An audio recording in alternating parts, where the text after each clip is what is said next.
Writers বিল্ডিংয়ের 1 নম্বর ব্লকের একটা বিশেষ দপ্তরে আজও কি গোঙানির আওয়াজ মাঝরাত্রিরে শোনা যায়? গভীর রাতে হাইকোর্টের বারান্দা থেকে জজ সাহেবের হাতুড়ি পেটার শব্দ কি আজও ভেসে আসে?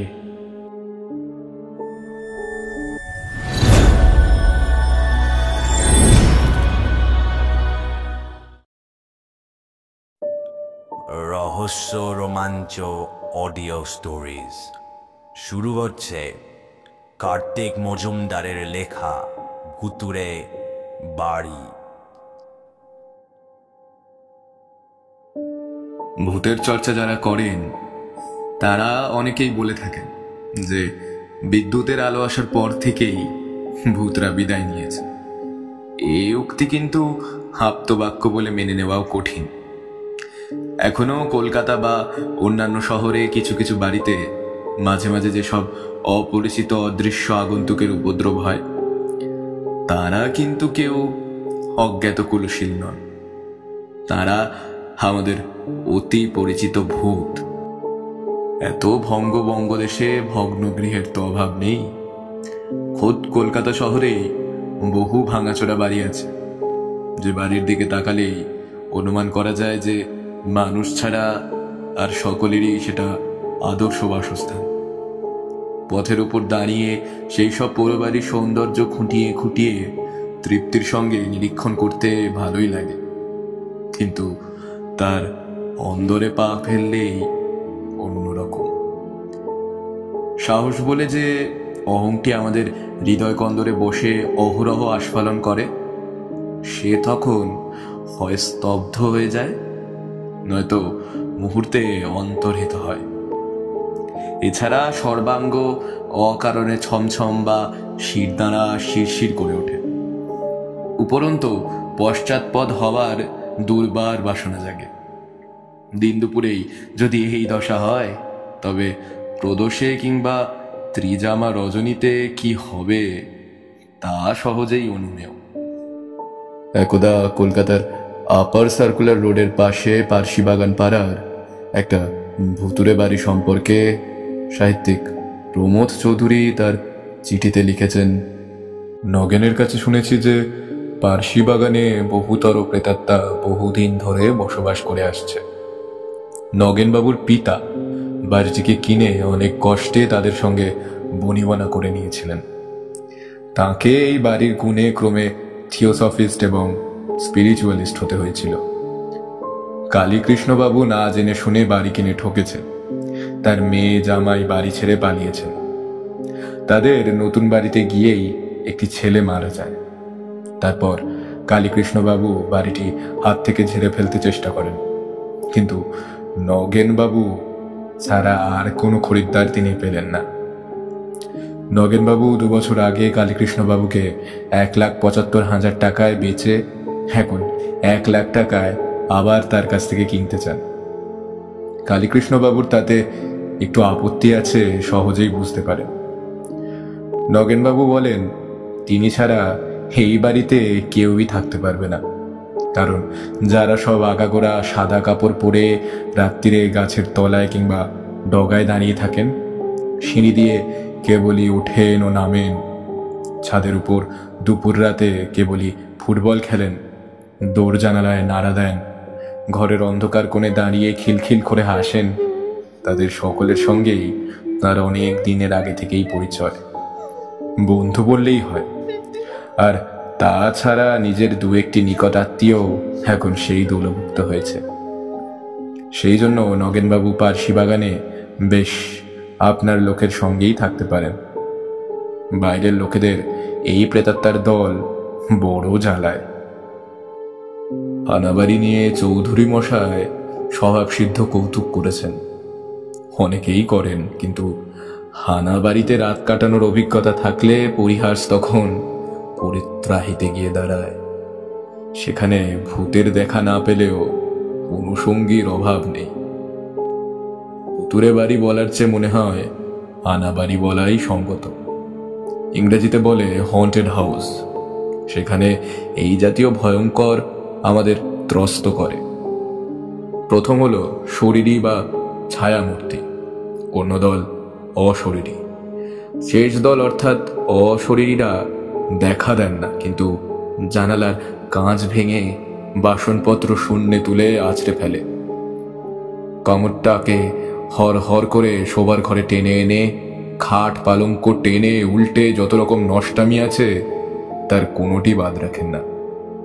প্রথমটিকে বলা হয় ঘোস্ট বা ভূত কিংবা অ্যাপারেশন অর্থাৎ ছায়ামূর্তি। দ্বিতীয়টির নাম পল্টারগাইস্ট। পল্টারগাইস্ট হলো জার্মান শব্দ, অর্থ হল্লাবাজ ভূত। এরা অদৃশ্য থাকে।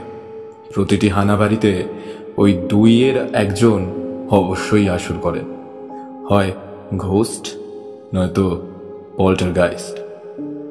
কোনো কোনো বাড়িতে দুজনেরই আসর বসে।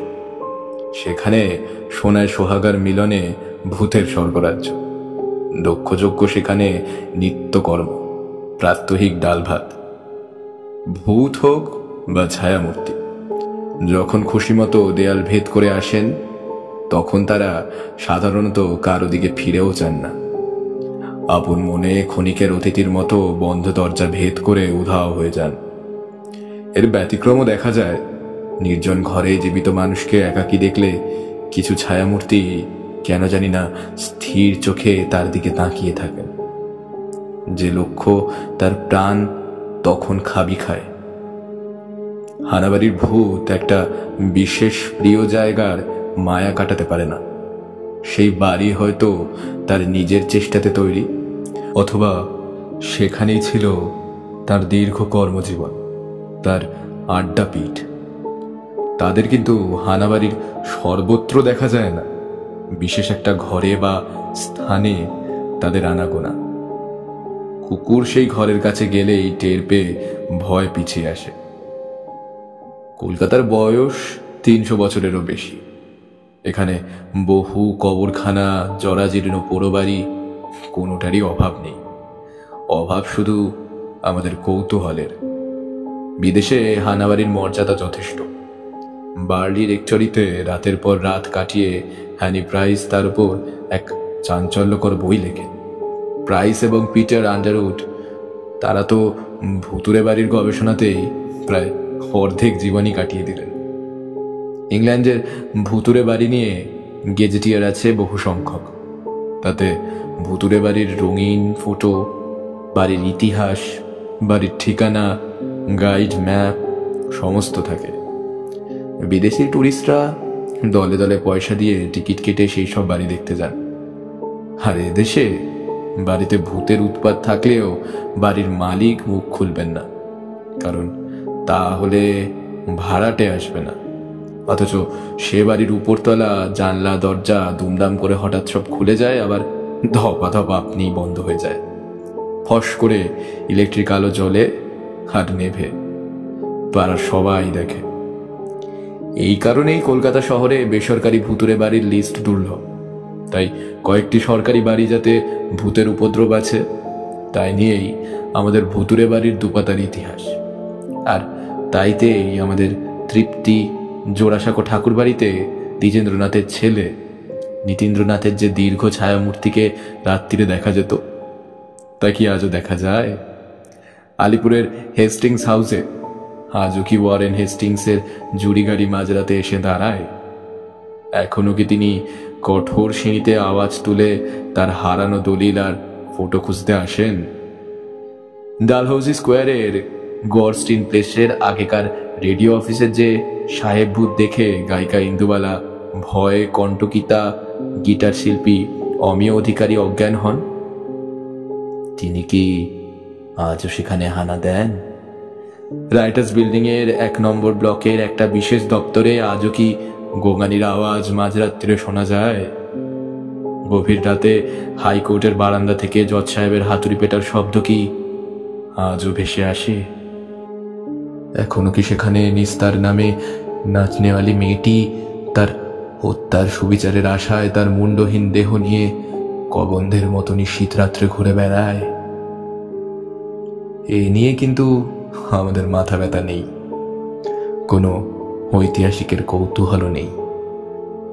ইতিহাস যদি ভূত নিয়েই মাথা না ঘামায় তবে বর্তমান ভবিষ্যতের ইতিহাসের কি দশা হবে তা অনুমান করতে অসুবিধা হয় না।